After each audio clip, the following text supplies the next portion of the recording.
Good morning, everyone.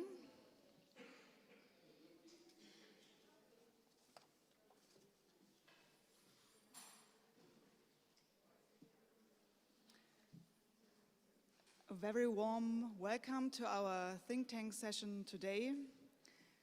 As you can see, this year's topic was social innovation in times of crisis, and I think we have learned also this week this is a really important topic.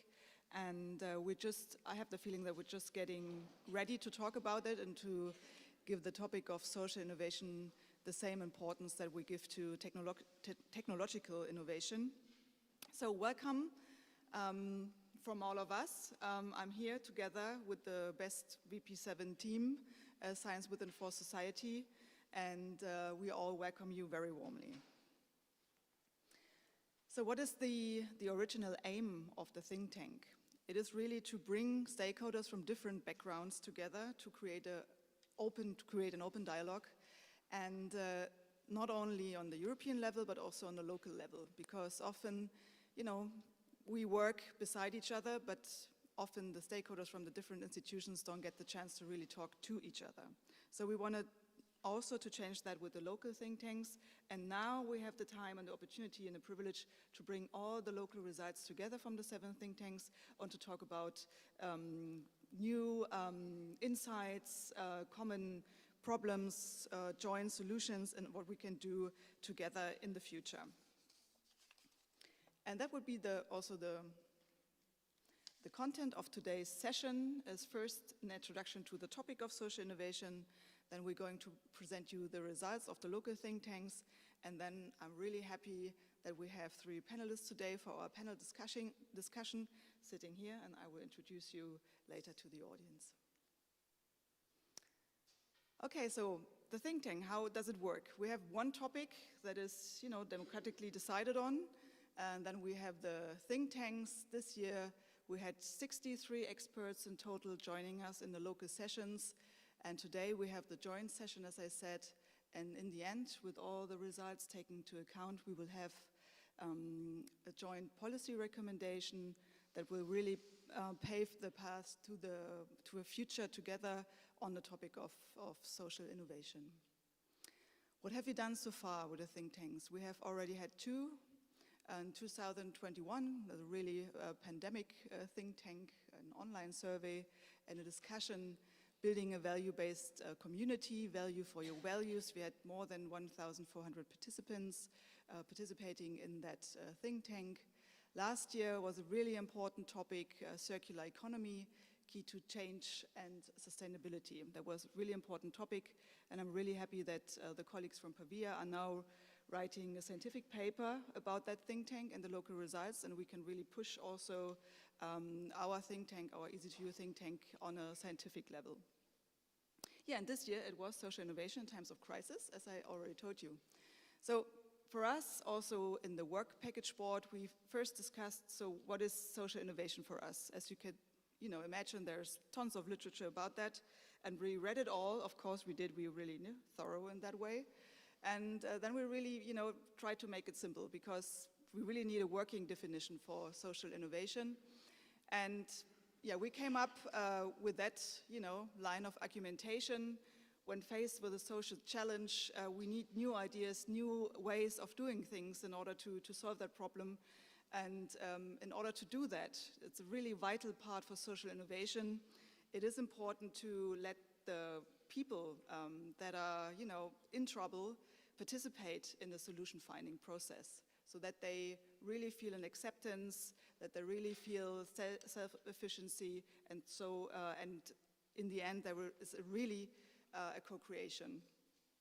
And if that happens, new practices, new services, new products will emerge that in the long run hopefully can lead to social change. Of course, if you are not a fan of pictures, we also written down 3 sentences. But the main gist is that social innovation is a systematic and collaborative process. Social innovations are new solutions, both in, thought of material products, but also services. And social innovation brings social change over time. And without further ado, I would really, get us started with the local results of the think tanks. And I would call Adriana from Yash first for your results. You want that? Probably just to move it's this one? Okay. Hello, everyone. I'll quickly present some of the results from Yash. And you have here the list of participants and some of the insights and controversies. What I could tell is that from what Dana already mentioned, both the social challenges and then the social change at the end have something in common. They are intangible, so it's kind of hard to measure them. So we try to look at the needs and then the methods to obtain social innovation, some of the challenges, and also what people are expecting from us. And when I say us, I say the university, but also our EC2U community of action. In terms of needs, some of the needs are global and some are local or more important at the local level. For example, in Yash, a big problem is the air pollution and also some vulnerable categories that need, let's say, more all-along education so that we are able to integrate everyone in the process. And in terms of methods, as we already saw, I think it's true for everyone. It's a matter of involving people. We need to do things with people and not necessarily for people. So that's the co-creation approach. Also, speaking about social innovation, which is rather interdisciplinary and transdisciplinary, we need to do something in order to see effects on time, because we do have, like from physics, for example, a hysteresis effect. It's a lag, and it would be nice to know how we can magnetize people, let's say, in the right way so that we obtain results on long term.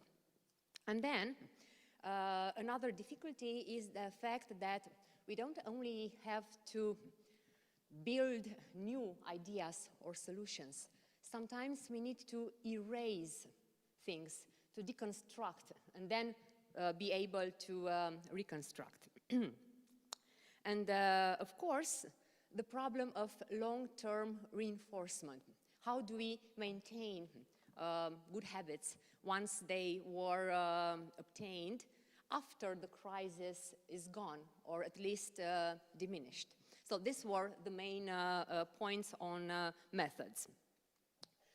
We also saw some best practices, like a regional innovation board with members from all the stakeholders, the quintuple helix, and projects in which we learned from the entrepreneurial world, so the for-profit sector, for the not-for-profit sector, social economy clusters, and many programs designed to improve civic involvement and innovation. Finally, a few words about expectations.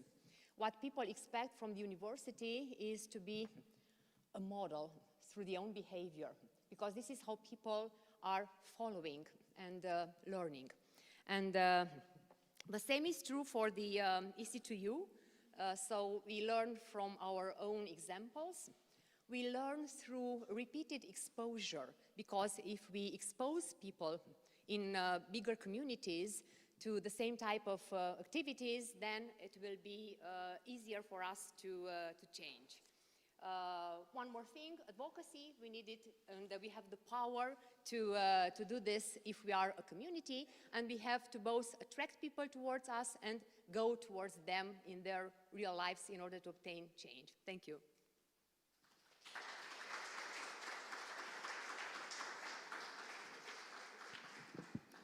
Thank you, Adriana. Going in alphabetical order, Jena is next. I'd like to report on the Jena think tank.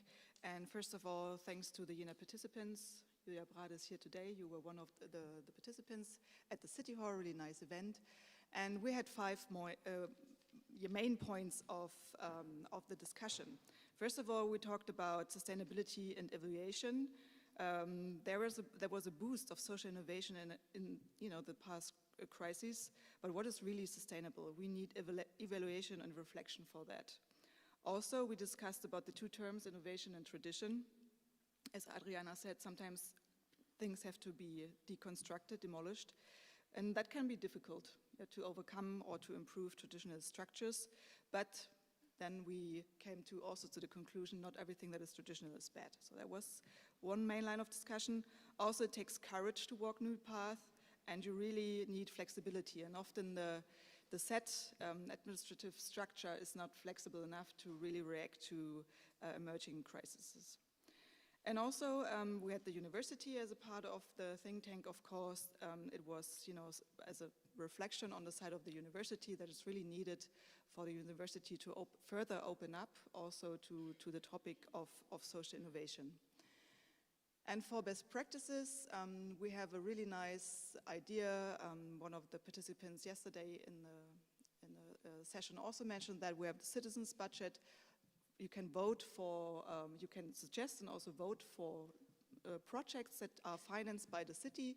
You can either do that in your city quarter by vote, like the traditional way. There's also an online platform. And the realized projects are, for example, a barrier-free trampoline, raised bed benches in a city center, or a book tree where you can exchange books in one of the communities. Also, there is a really nice project called TINKA, the Thuringian Initiative for Integration, Sustainability, Cooperation, and Activation. These are really big goals, all in one initiative. And they really do hands-on things like building the oven here. That was really nice. And also we have digital formats like hackathons or makeathons with lasting innovations. Talking about sustainability, we had the Jena versus Virus Camp in 2020. And one of the results was the engagement finder in the times of crisis, but that was transferred into a really digital way of getting involved. There was no digital way of contacting initiatives, and now there is, so that was really a really nice outcome. All right, that's it, and I'm going to give to Martina.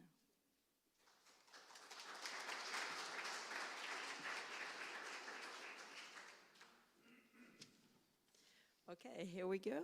Hello everybody, so I'm Martina from Pavia, and the few things I wanted to share with you now is, well, first of all, our think tank was really participated from various kinds of stakeholders, so from startups, civil society, private enterprises, researchers, etc. So there was a very nice participation.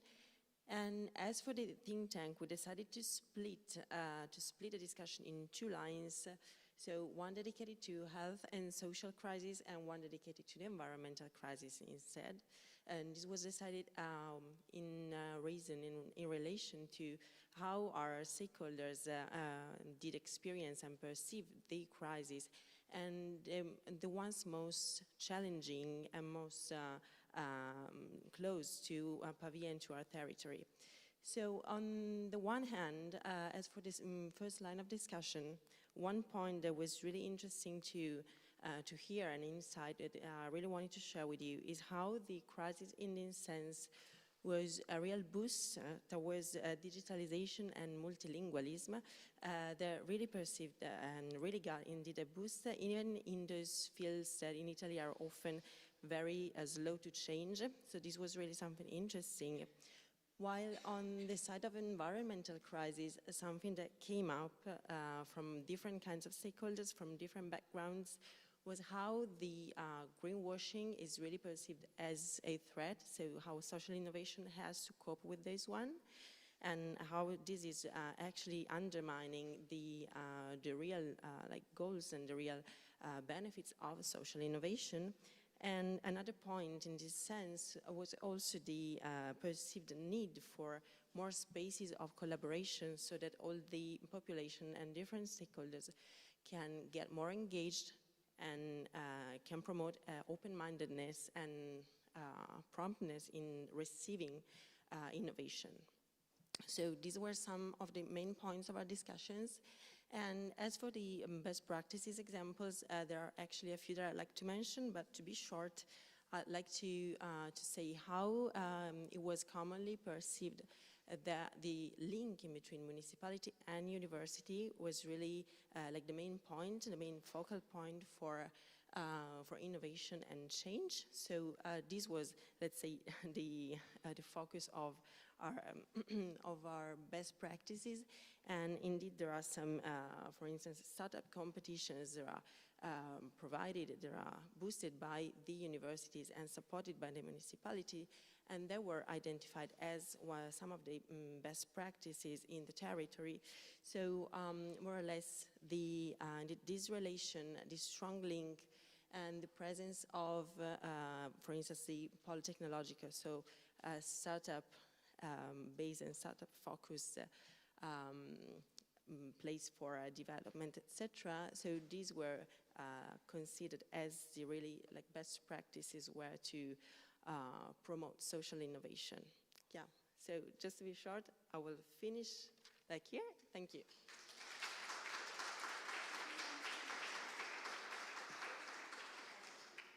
And now the colleagues from Poitiers.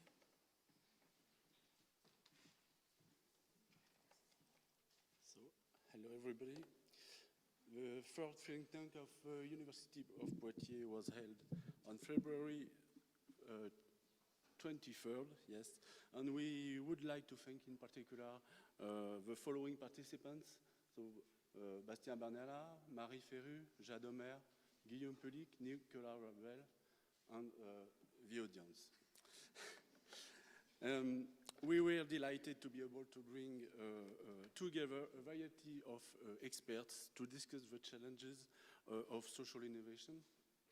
And we have also identified points of debate which show the importance of continuing these discussions and exploring innovative solutions of the societal challenges we face. Once again, thank you to all the participants for their contribution and to this stimulating exchange. Flora, for the next slide. So we have highlighted two forms of innovation, technical scientific innovation versus social innovation, and they have different impacts in our society. Technical innovation can bring about rapid but also dramatic changes sometimes, while social innovation can take longer but offer more lasting long-term benefits. So it was important for us to understand the difference between these two types of innovation and how to combine effectively technical innovation, social innovation for the best result for our society. Another point that was crucial to underline is the significant role of a public actor in the social innovation process. Municipalities and public organizations have an essential support and can bring opportunities for social innovations to flourish. So it's important that the different stakeholders are motivated and involved in the innovation process, to adopt new ways of doing things, new methods to achieve the innovation objectives. Finally, it's also important to underline the key role of research in supporting social innovation process. Research can help to understand complex issues that we have in our society, identify areas where social innovation can have greatest impact. It is therefore essential to support research, to help and to solve social challenges and stimulate innovation. To sum up, we need to continue to explore the implication of different types of innovation, the role of public actors, and the need to motivate all stakeholders involved to foster sustainable social innovation.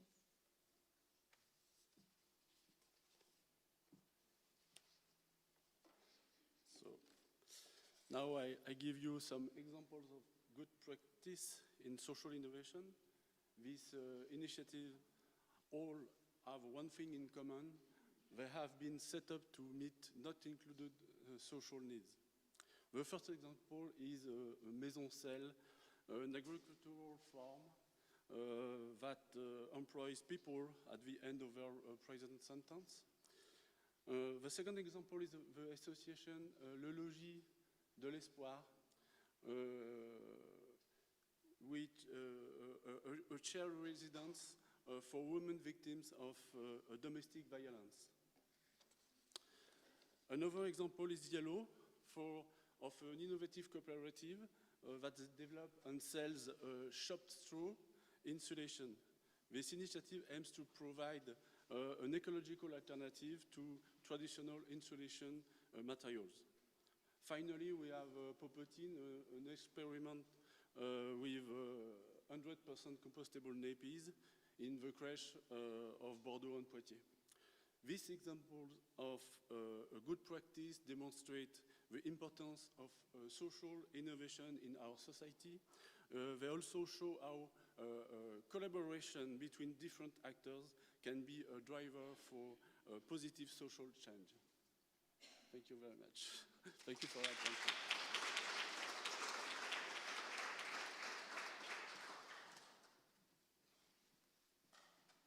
And on behalf of Salamanca, so we had the meeting of the local think tank on the 24th of March. And this is the list of the participants that can be divided in really 4 type of stakeholders, governmental, from city hall to the regional government, and then from local NGOs and associations to then the private sector and the university itself. So from that, I'll go and mention first the public sector, right? Who came was the representative of the socio-economical council of the autonomous government that made a strong point on their annual report of evaluation and the need for evaluation on all the social policies across the board, that they have a technical team and they provide that information to advise regional parliament. And they brought in a local example, actually, of expanding social policies, which was actually Universe USAL, which is an inclusive, it started as being an inclusive program for the university, who has, so basically, accessible rooms and for education, first at the university, and has been expanded to all city halls abroad in the region.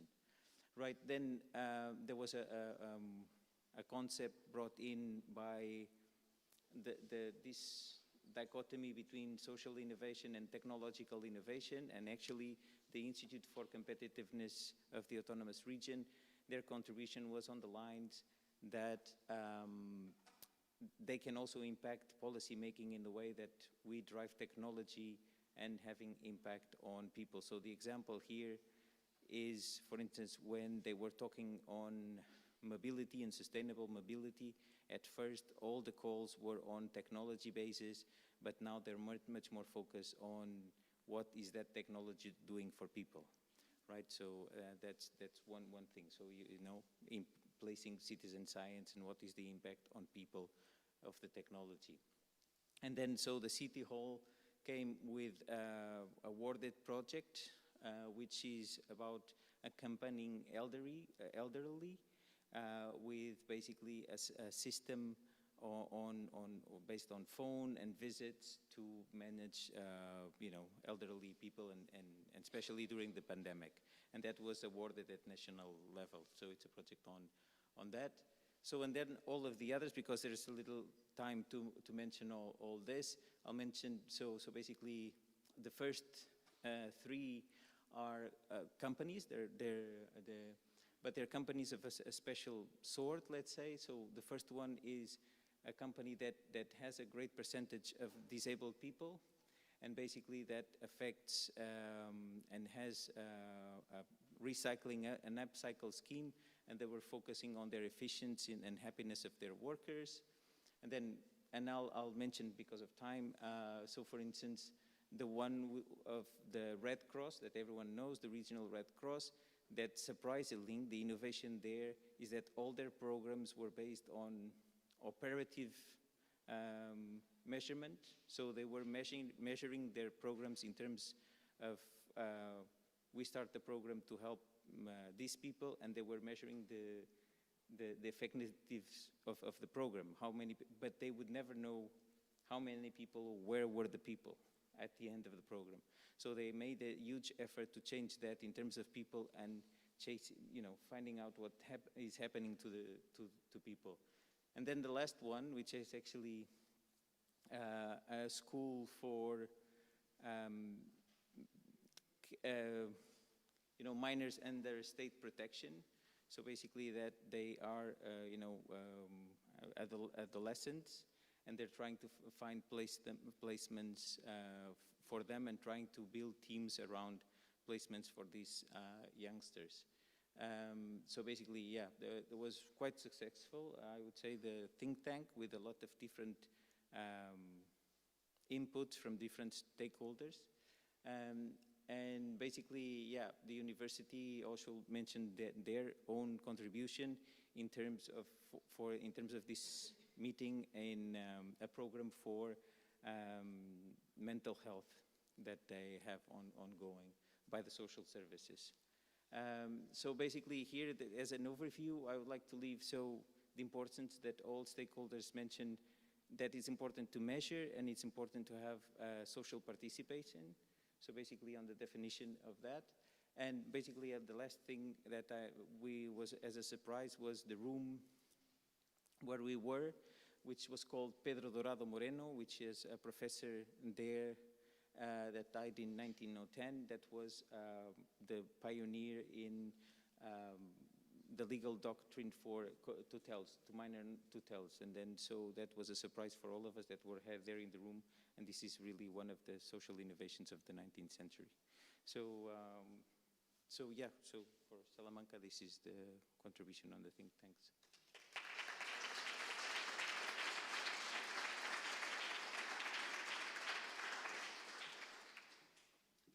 So now I'm calling the representative of Turku, and with best regards to our missing colleague today, Kirsi. Lisa, I'm very happy that you will, represent her and Turku. With your slides. Thank you, Dana. Yes, my name is Lisa, and I'm the local coordinator of the EC2U at the University of Turku, and today substituting Kirsi Peura, who unfortunately couldn't be here. But luckily she made me very good notes, so I can rely on those. And the think tank in Turku was focused on the role of the social innovation in the prevention of gaps in the welfare among children and youth. The discussion in the think tank was led by the Dr. Olli E. Kangas, who is the research director in Invest Research Center and a flagship. And Invest flagship aims at providing a new model for the welfare states that is more equal, better targeted to problem groups, more anticipatory, as well as economically and socially sustainable. Our think tank event included 3 research-based keynote presentations given by the experts in the Invest Research Center and flagship, and then commentaries were given by the representatives from the stakeholder groups, including the city of Turku and several others.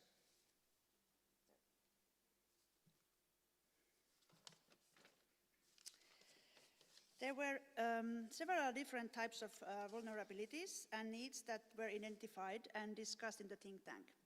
These included the lack of perspective and uncertainty among children and youth, children's behavioral problems at schools, and bullying of groups problem at schools. When discussing the different already existing solutions and the challenges related to developing social innovations in order to try to answer to the needs, the following points were found.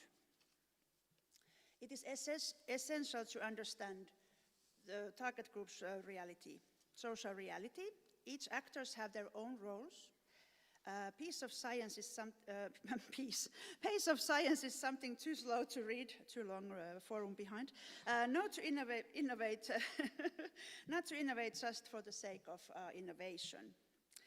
So these were the main points that we noticed during our event. And then some best practice examples. Experts in Turku think tank represent organizations that each have developed their own social innovations or aided through their contribution in the development of social innovations related to children and youth. Hence, the pathways for societal and social change are also different and multiple. The scale of these innovations varies. For example, by 2022, over 500,000 children in Finland were reached through INVEST intervention programs. Among others, these included the Kiva anti-bullying program that has reached 40% of school-aged children and the Voimaperheet mental health program for families that has reached 1/3 of the population. The city of Turku has developed practices proven important in the everyday work in helping kindergartens and creating spaces that are friendly for children. Associations are really interested in joining larger scale development work together with other stakeholders, especially research institutions. In the meanwhile, they solve social issues in the grassroots level, for example, by using social media and creating social networks for families, especially mothers. So thank you for all the participants in our think tank.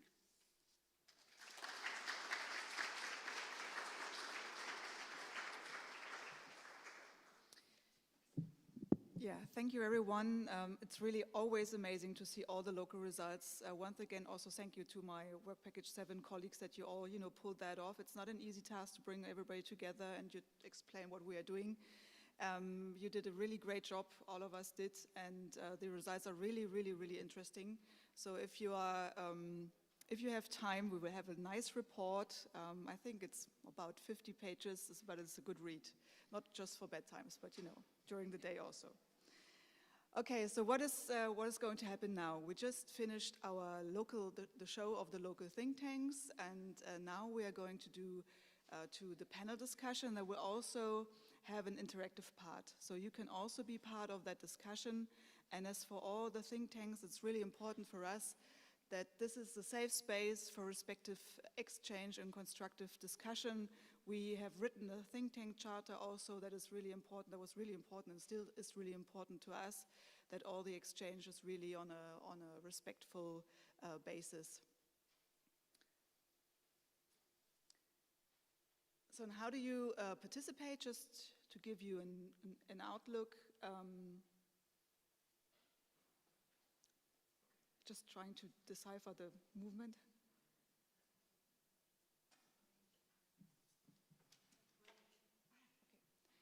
And before we do that, we're going to have a break because we are on a healthy week. Sorry, that was the break sign. I didn't know. Okay, that's the international sign for let's have a break. Before we do that and explain that, let's have a break, everybody. And we have someone. That's you, so please come here and motivate us, get us active.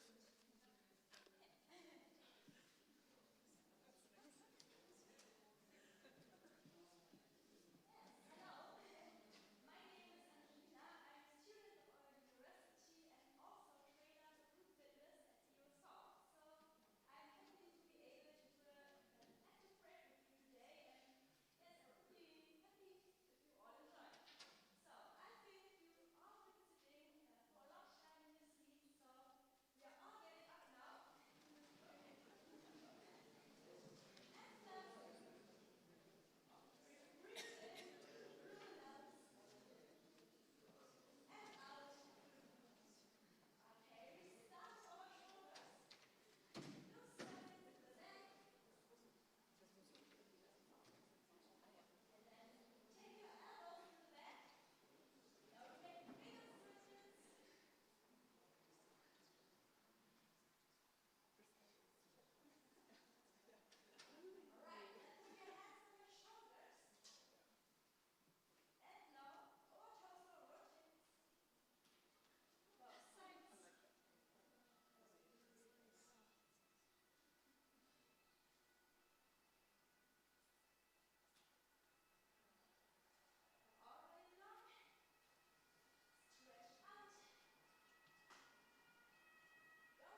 So that was refreshing. That was social innovation, you know? Coming up with new formats of presentations and think tanks and sessions, so we should do that more often. All right, yeah, how to join the discussion. You are all familiar with your mobile phone, I'm sure, and you can scan QR codes, I'm sure, so this is what you will have to do when you will join us later for the discussion. There will be questions to you, to the audience, and then you can just scan the QR code and type whatever you want that is, you know, related to the question, of course, to the chat, and we will see that here on the screen, and also the experts will see it on their screen. So that would be the interactive session. But now I'd like to welcome our panelists for today, Professor Gabriela Bottini from the University of Pavia, please join us. Kelly Troussat from the Grand Potier Urban Community, welcome. And Julia Brade from the Thuringian Center for Diversity Management. Thank you very much. I'm really happy that you're here.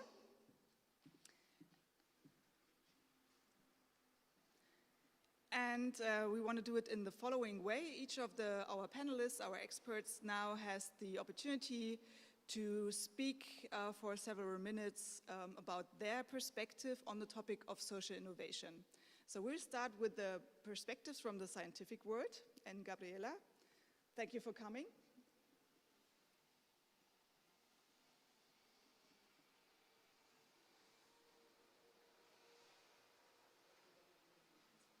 Yeah, but you can also use this. Okay, wonderful. Thank you. First of all, I'm very happy to be here, and congratulations for this magnificent university and also the Botanic Garden, which is in tone and in harmony with the gym. Just a couple of things, few minutes, and I will make examples that can focus the discussion later. First of all, I would like to speak of both the topic innovation and crisis together, in order to see if there is a liaison between the two. And of course, all of us, we are inspired by the 17 goals for sustainable development. And what can we do as an academy during a different crisis period? And of course, the academy is not suitable to make emergency, because this is part of the duties of the civil protection. So what we did during the COVID time, because the pandemic is still there in a way, we are waiting for autumn, and as you all know, Pavia was a few kilometers from Codogno. So the whole story started there in a terrible way. I was there with my PhD students the day they closed Codogno. And what we did, we started with two examples. For example, at the very beginning of the pandemic, the University of Pavia directly met the citizens in order to inform them about the infections risk, and this is an example. And then, of course, the lockdown arrived, and we weren't able to do this further. So during the two lockdown, the researchers of Pavia, the old researchers, I have to say, created and proposed an online short videos called in Italian stanze, which is a sort of word joke, distanze. Stanze is a place, and of course it's a virtual place, and distanza is being far each other, and on different topics from science to music, art, meditation, that the population really enjoyed. We were even able to organize choirs with young people singing together and also playing together.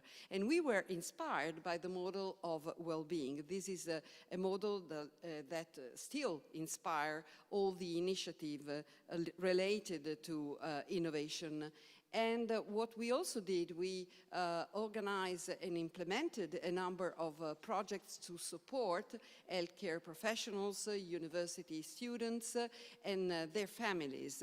And I have to say that these psychological supports are still very active in Pavia, because of course we need help in pandemics, but students need help also for other things, and also workers and operators of the academy and from the territory.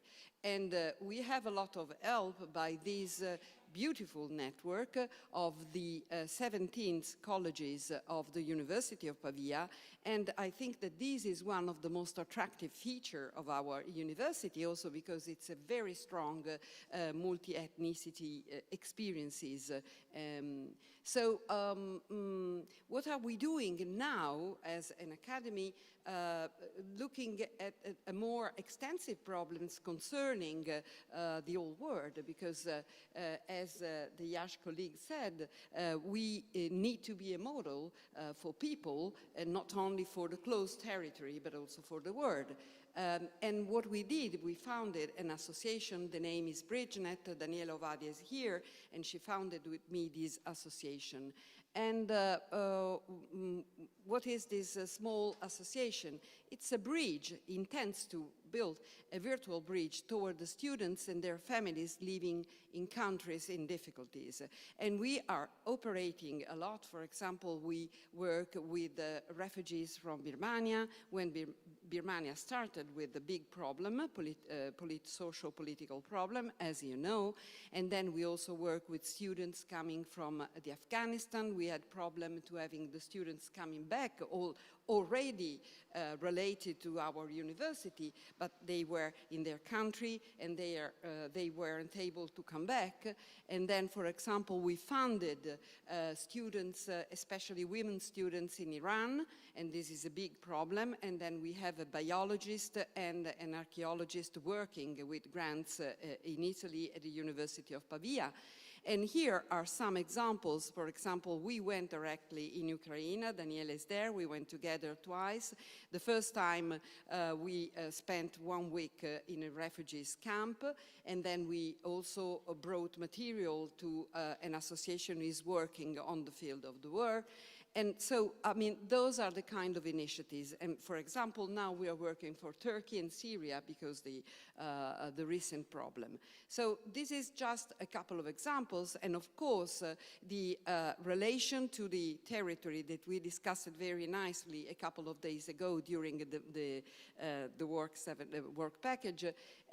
Pavia became this year the capital of the cultural enterprise, and I think that this is very important, and they built models after a couple of days ago exactly about this relationship. And the future of Pavia is the Parco Girolamo Cardano for sustainable innovation. And I really hope that this will give taste for field research also to the beautiful network developing here in the EC2U program. And well, I would like to finish with something coming from the role-playing. Let's say that this beautiful network is building up science, okay? And also working together on science. And then, of course, I'm happy that the megaphone is also a symbol of today. We need scientific communication, education, ethics to territory, which is close to us, but also far from us, and to produce a new science with a completely new interpretation. This is my point, and then, of course, thank you very much, and I think this is the right place to say that we are all in solidarity with the courageous Emilia-Romagna population. Thank you.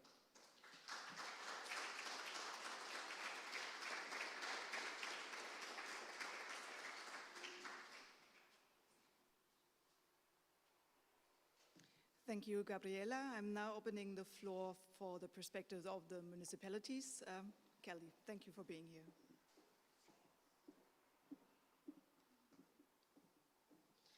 So thank you so much for the invitation.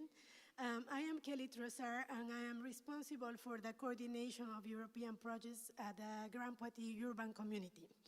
So Grand Poitiers is actually a structure that brings together 40 different communities and municipalities around the main city of Poitiers.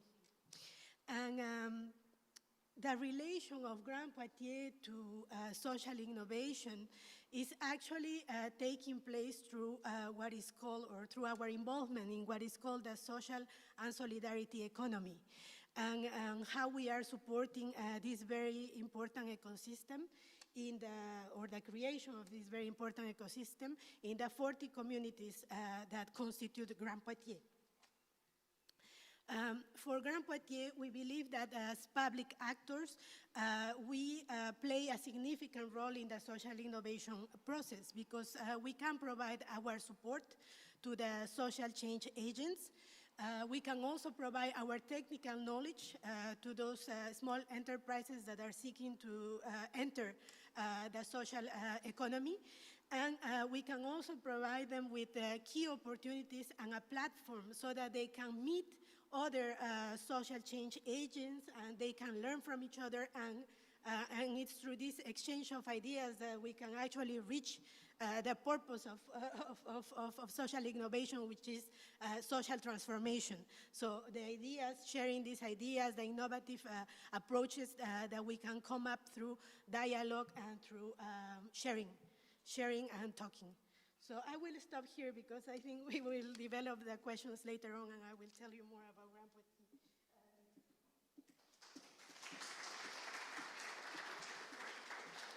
Thank you very much. And now the perspective from the centers, association, initiatives, trying to get them all. Julia Brade, she's the CEO of the Thuringian Center for Diversity Management.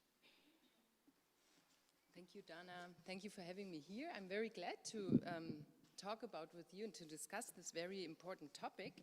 And I would like to introduce a bit our Thuringian Center for Diversity Management, because the German name would be Thüringer Zentrum für interkulturelle Öffnung, but intercultural opening you wouldn't say in English. So what we do is, you see, it's not only in Jena. Thuringia is the region where Jena is located, also the state, the federal state. And what we try to do is to give support to organizations in general, to give advice on staff development, leadership development, but also organizational development. Social skills, for example, training in social skills, training in diversity, intercultural competence. And we try to do that in all of Thuringia, because we have we will talk about this later too, but shortly we have this problem here in Thuringia of this labor shortage. So they leave a lot of students, graduates, postgraduates that have a great education here in Jena or in other university cities. And after, not all of course, but a lot of students and graduates leave the cities after being graduated here. And this is a big problem for us, for Thuringia, for the state. And that's why there are a lot of initiatives. Also, our project is trying to support or to help to resolve this problem. And so this is the first thing, that we support municipal administrations with trainings, for example, intercultural trainings, and long-term process change management, change management. But also because we can't do everything, and so what we try to do is identify other projects which help to resolve those labor shortage problems, and to coordinate it in a way, but above all, to show the good examples, because there are a lot of initiatives and nobody knows about them. And that's a big problem. That's why we try to, I bring you some examples here, like publications about these good practice of diversity management or good change management processes. And I think that's all for the moment. Thank you.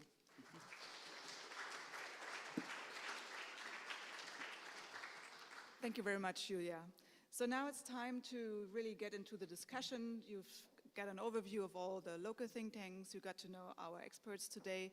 And now we, of course, would really like to also get your perspective, because we heard also yesterday very good examples when we had the higher education roundtable, and also the students, you shared your perspective when it comes to how to help with mental health and what initiatives you develop. This is all some sort of social innovation.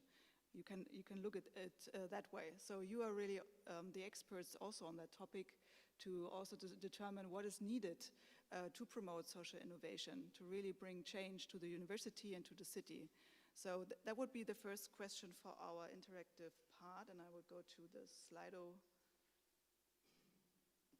slides, which is just on Milena.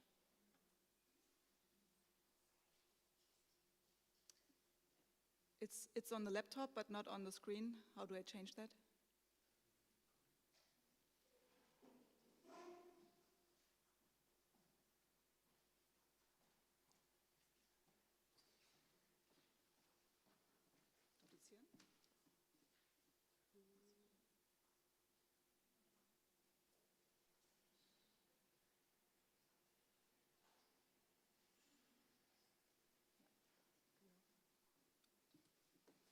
So here it is.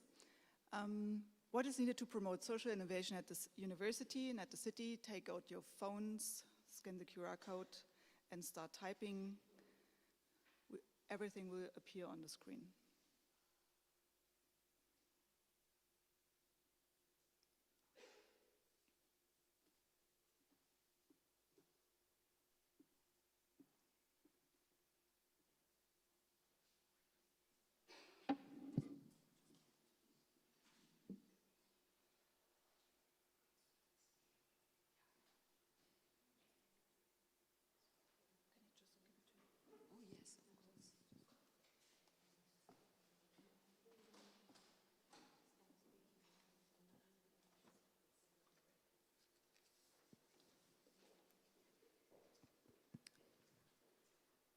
So 11 participants already typing. 13. So what do we need? Are competent teachers, willingness, awareness, stronger support, knowledge valorization, yeah. Communication. That will be a word cloud, by the way, in the end. Let's see if we have any answer twice. It will be bigger than. Here we go, communication awareness.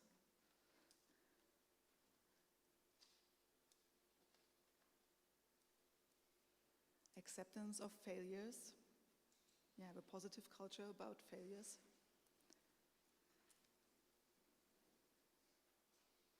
Also build partnerships. Yeah.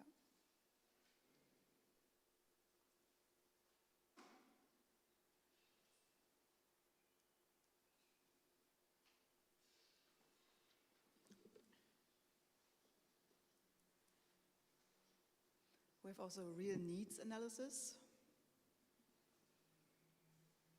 I think we also said that. There was one of the findings of the local think tanks. Yeah.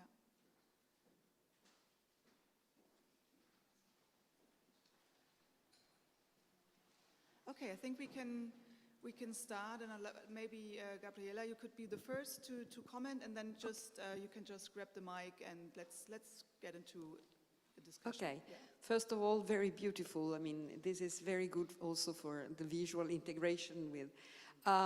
Well, I think that communication is the first word, and let me say a couple of things about this. We are speaking about the relationship between academy and the territory. And of course, the academy needs to be and is requested to be a model for the territory. But concerning communication, I think that the first thing to do is to introduce for the students courses teaching social communication, Because sometimes, and very frequently, researches are beautiful, are all beautiful, financed and everything and published, but still there is a gap between the students, the researchers and territory, because there is a lack of competence in communicate to the territory. And this is the first point. And then the second point of discussion, I suppose, is that as academy is a model, there is a kind of model where the academy is here teaching and then the territory is there waiting for us teaching. I don't think that this works. We need a sort of canali comunicanti, communication from one side and the other one, reciprocal, because we need also people from territory with their competence teaching to the academy. And this will produce, in the last slide I presented, the new science. And I'm sure that I am expecting a lot of interesting things from these new sciences.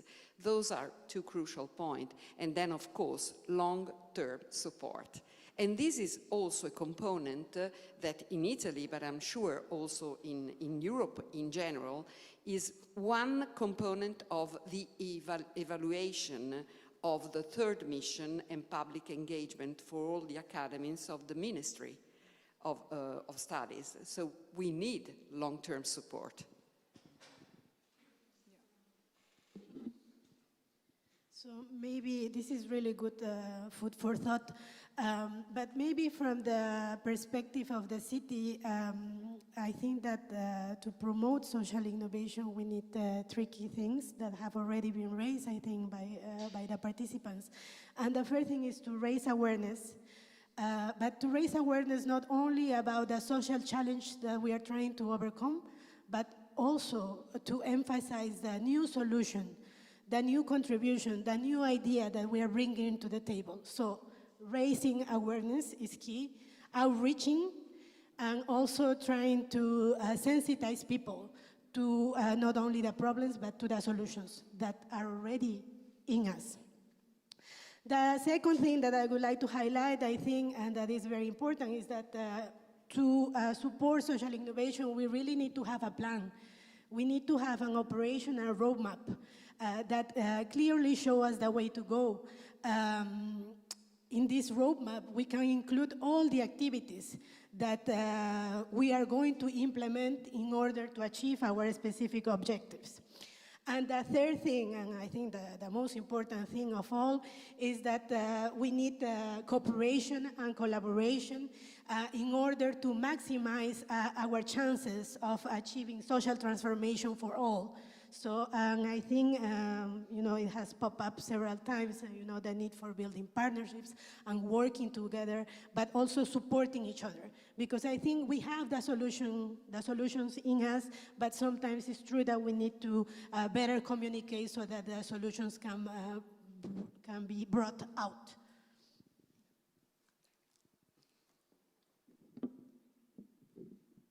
Yeah, the big thing of communication, there's already everything said, but what I would like to say is, or maybe the perspective of this administration part is, when I look at this administration that is sometimes not as flexible as it could be, or as friendly as it could be, or as service-orientated or customer-orientated as it could be. And we think, how could we change that? We as trainers and coaches. The first thing I always now see is that we have to begin with the leadership, and that's what I don't see here still. So leadership development, I think it's a very, very big part, and but nobody wants to start. There are very few leaders who want to start with this skill development. But I think that's the main point, and And what I thought also what can help us is we have an initiative that's called the Inner Development Goals. You know all the 17 sustainable development goals, but there are also the inner development goals. And I want you to have a look in the internet when you look up inner development goals. You have a lot of good things or good skills that we all, but also our leaders, should develop. And this is very, very important from my perspective. So far, thanks. Thank you, Julia. Can I add just one question? Keep the mic. Because there's the term incentive, and you said it's sometimes really hard to get leaders to be open for that kind of training. Yes. So do you have any tricks Yes. how to convince them still?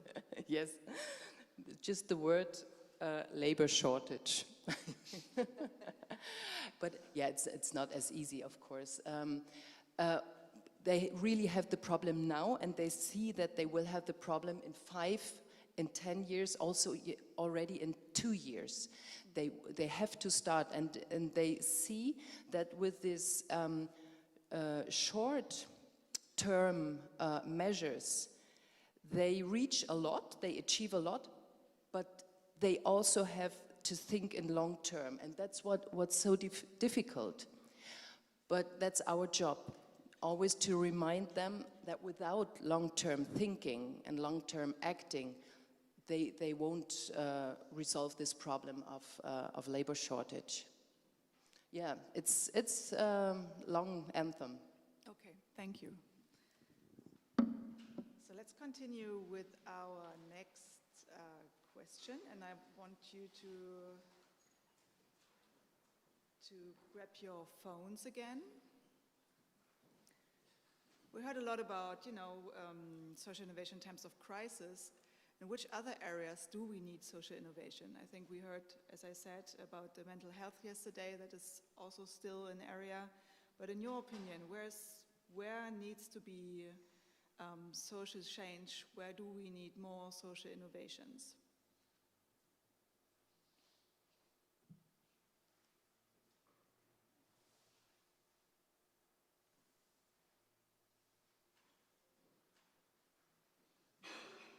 So we have administration, workplace, democracy, professional career in academia, AI, administration again,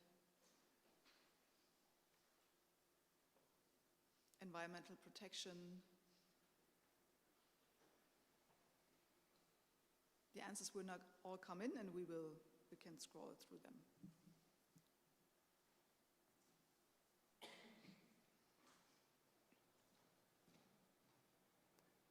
Mental health, human rights. Yeah, you can see the top answers on top now. University hierarchy in the university, so that is also a topic.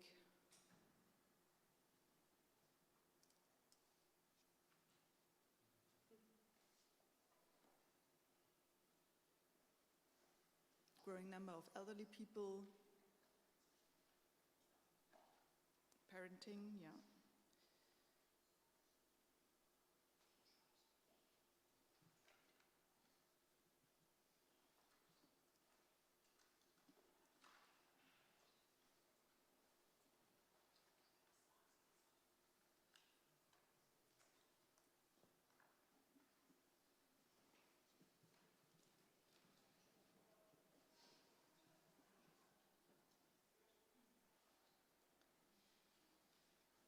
Okay, I think we've got quite a number of answers so far. Lifelong learning popping up more.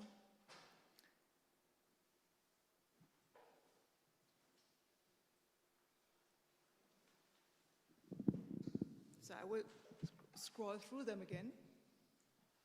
And you can just start your... Okay. Well, let me say a couple of what I think about administration and funding, and I try to put the two topics together. in Italy we have this enormous problem, first of all, of different administrations. I think that everybody has a problem with the administration and bureaucracy in the academic environment, and this is a problem. And then we have a second problem. Let's say, for example, I'll make my personal example. I am a neurologist and I'm working at the University of Pavia, and also I am the director of a center in one of the largest hospitals in Italy, the Niguarda Hospital. And I'm doing research on behavior, and I'm working a lot on patients, and I use translational research. So what happens is that if I have a funded project, I move from the university funds to the hospital. And then the story begins. It's completely unbearable, impossible, a lot of time, about the processes, the procedures, and then at the very end, almost every time, enormous difficulties in employing these fundings. I mean, that's a real problem. So I think that the two topics, funding and administration, should be faced related each other in order to have more elasticity and flexibility in working on these kind of projects, because new projects on the territory are innovation. So we have to resolve, from the very root, this problem. And then the other point that very much interested me is artificial intelligence, exactly because during this time we are discussing a lot the ethical control of results. And we may relate the problem or the topic of artificial intelligence to all the topics proposed, such as cyber security, politics, gender topic, because a lot of this research are also made using artificial intelligence, and again, we need a control, an ethical control. This is the topic of these days. And I completely agree, because of course artificial intelligence is a very powerful instrument, and in fact, for example, in Pavia we are starting now a new degree course concerning artificial intelligence, but still it's important, the people working and implementing, for example, data in artificial intelligence, and if there is a gender problem, the data implemented in artificial intelligence are again conditioned by this human bias. So, I mean, this is my thought.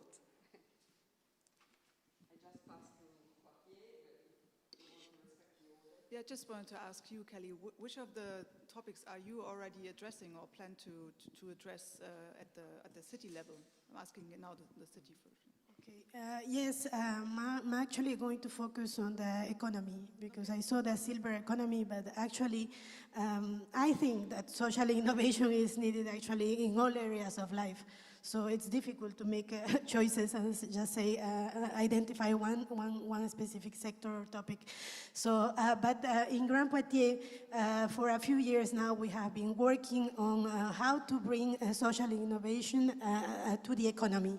So, and as I mentioned before, it is through the social and solidarity economy that we have been working on to develop projects and to bring our citizens closer to this idea and to the ideas and the values that are behind the social and solidarity economy. And we are very happy that after a few years of work, finally, this, the social and solidarity economy is getting some international recognition, because last month the UN General Assembly adopted a historic resolution on promoting the social and solidarity economy for sustainable development. So the value of this new way of doing economics or bringing jobs to people has been recognized, and now we know that it can contribute to the achievement and to the localization of the Sustainable Development Goals. And maybe to make it more concrete, I will give you some figures. In Grand Poitiers, the social and solidarity economy sector represents 11% of the total number of jobs in the territories of Grand Poitiers. We have many social economy entities, associations, and small enterprises that are really working in almost all sectors of the local economy. And we have over 1,000 entities that are really acting as employers of our citizens. And they are operating under the principle, the key principle of the social and solidarity economy, which is the primacy of people and social purpose over capital. So, and this is key, I think, that hasn't been emphasized yet. So remembering that all that we do is for people and with the people in mind, and not just for money. I just wanted to add here that Poitiers is really at the forefront of social innovation. We had a virtual lecture series, also an EC2U related project, RFOC2 research for cities and citizens, and we did a virtual lecture series. You can check it out online, it's on YouTube. And it's a virtual lecture series about social innovation from Poitiers. Yeah, just want to add that here. Yeah. Okay, Julia, what are your thoughts? Thank you. Administration, yeah? The areas are mentioned all, but what I think is the difficult thing is to connect them with each other, to build a really good and sustainable network. And I think, yeah, we later with the best practice or good practice, we can talk more about that.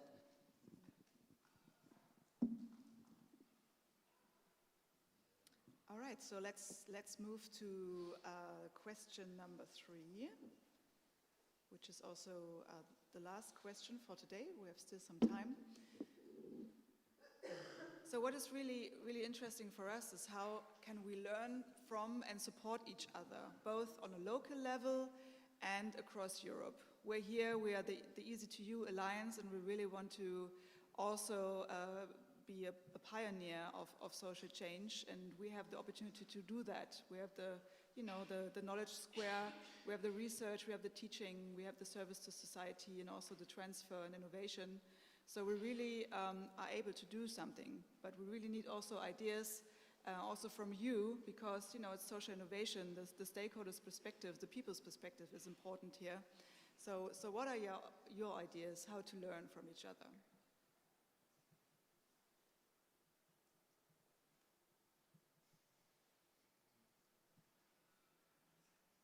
Physical meetings. We had a physical meeting in the sense of the word because we, got physical today.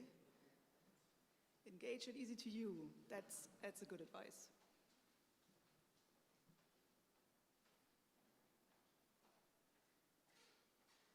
Yeah, the Voice of Students session is coming up today. Don't miss it.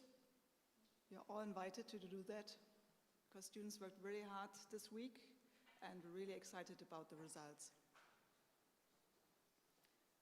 Engage even more in EC2U. Yeah, try me. I will read it all out. Having empathy, share good practices, and be open for, criticism, constructive criticism, because, we are a safe space, but we really need to further develop ourselves, so criticism is necessary. Lessons learned.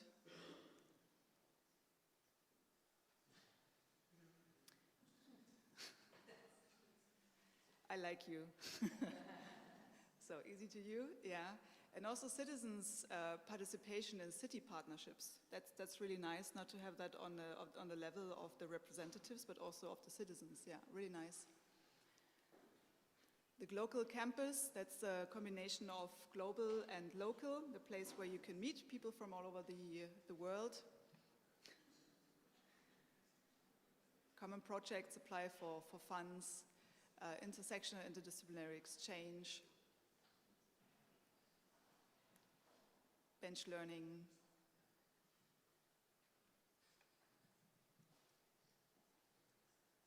So yeah, questions to our experts again. Maybe Kelly, we can start with you this time. So I think that depending on the specific role in society, the specific role that we play in society, we can all make a contribution to social innovation. from our specific perspective. And in Grand Poitiers, for instance, we are providing funding and technical support for the small enterprises that are trying to enter the social economy and solidarity sector. And we're also providing them with a space so that they can, meet other small companies that are also trying to break through. So we use the more experienced companies so that they can mentor the new ones that are trying to make it through. And I think that at a more individual level, what is really important here for social innovation is to be able to listen to each other. And I think that a platform such as EC2U is great because it can bring the voices of students, of those groups that are not necessarily, they don't have the reach to go to the center stage of international politics, It can really, we can be used, EC2U can be used as a platform for, bridging the gap between the voices of those vulnerable groups or of those groups that don't have the, the microphone all the time, and so we can bring their messages to the center stage of international politics. And just additional question, because it popped up, not the first one. But fund EC2U more, including from the municipalities. That is one request. So what do you think, Kelly, about funding, just giving money to the Alliance? Yes, no, we are, EC2U receives money from the European Commission, a public actor. It's a European actor that is important to all of us, and we are providing the necessary support to the EC2U Alliance. Actually, none of the forums would be possible without the input and the participation and the contribution. Actually, the financial contribution, not necessarily, but actually the in-kind contribution that we provide with our spaces, with the participation of our citizens. We bring the citizen component to the Alliance, which is also important, as important as the student voices that are, heard and listened to here in the EC2U. Yeah, thank you. So, Julia. Yeah? How can we learn? I think these, as these formats here in EC2U, those formats of participation, we need more and more and more. So dialogue, participation, co-creation, collaboration. We often think that's not that effective than like an input or frontal format, but those dialogue formats, I think it's very, very important. And the second is that that to create a platform that endure or overlast the project time. What we have a lot here in Germany and in Thuringia is that we have like 1 year or 2 year or 3 year projects, and after the time, so the achievements almost die. And what we need more is to make it sustainable so that they will run after the project time. And I would like to give a very nice example, a good practice here in Thuringia that started this year in January, that takes place in a small town, like 2 hours from here, a small city, university city. This is called Schmalkalden. I don't know if somebody knows it. Schmalkalden, yeah, some of you knows it. And it has a university with a high percentage of international students. And as I mentioned, the problem that they leave after graduating, not only the university but also the municipal administration and the government says, how can we keep them here? And so they started a very, very big project with a good foundation, with a good funding, a lot of money, and so they have everything. They have this connection between these different actors, of course universities, students, but also companies, the sector of, or the section of healthcare, of, well, anything. Every actor you can imagine in this region, in this town, is connected with each other. And so the matching can begin and can start. We have here in Jena, we have similar projects, but I mentioned this one in Schmalkalden because it's a very small city and nobody wants to stay in a small city. They want all go to Jena or Berlin. But so this is a very, very nice project, and I cross fingers that it's, yeah, has good achievements. So and the local campus I wanted to mention also. I don't know if all the universities that participate in EC2U are part of the global campus. If not, I think it's a good, very good platform to connect each other, and it's a learning platform, exchange and learning platform that it's, I think, very good, good thing. And it's located here in the University of Jena. Yeah. It was a own development from the Department of Intercultural Communication, and EC2U is using the platform for the career plan certificate that was set up for the Alliance. So this is also advertisement. If you want to complete the career plan certificate, it's really fairly easy to do. I'm really sure that you already have some of the requirements. Check it out on the website. But the local campus is also involved because you will find self-learning modules to really expand your personal skills. It's really worth looking for, and then you get a really nice blue and yellow EC2U certificate that you can use with all the things that you've done, that you use if you want to go to Schmalkalden, for example, or to Berlin or Jena for your application. Yeah, Gabriela. Well, as we can see from the answers, it's clear that EC2U is a convenient, functional, and successful tool. So again, funding, and I think that we have 2 points. The first one is that we need more economical support by the European community, considering the positive results of this network. And then the second point is municipality, because of course this is funding coming from the territory. And it's a kind of positive circle. Let's say that if we get more funding from the European Commission, we can work making projects, also long distance, because of course sometimes, very frequently, you start a project and then after this you have not more fund and you have to apply to new project, and the project in a way finish. But if we start with this kind of projects on the territory and then we get nice results from these projects, I think that this is a kind of positive stimulation from municipality to participate with more fundings, because you create something that, a structure, also a virtual one, that function also in the future. Okay. I'll make an example. For example, again, at Linguarda Hospital, in my unit that is a neuropsychological lab, we have a desk, information desk for patient and caregiver and patients with Alzheimer and other forms of dementia, and this is an enormous problem that has been mentioned before on the second question. And what we did, we got a support from the hospital, a very little one, in order to start with a psychologist working in this desk information structure.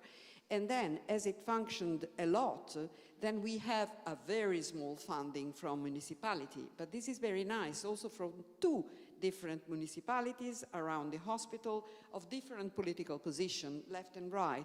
And this is a very good example, because it functions, and I'm sure that the EC2U may function. And then local, I completely agree, because I think that we have to build up a common teaching about interdisciplinary methodology. This is something that we have to learn as professor of this, because we don't know, creating a sort of postdoc Erasmus, what I think about the EC2U, that it's something like postdoc Erasmus, that it's working a lot. The students love Erasmus, at least in Italy. They very much love Erasmus. So it's a beautiful experience. And then, the local is moving around. I think it's incredibly important.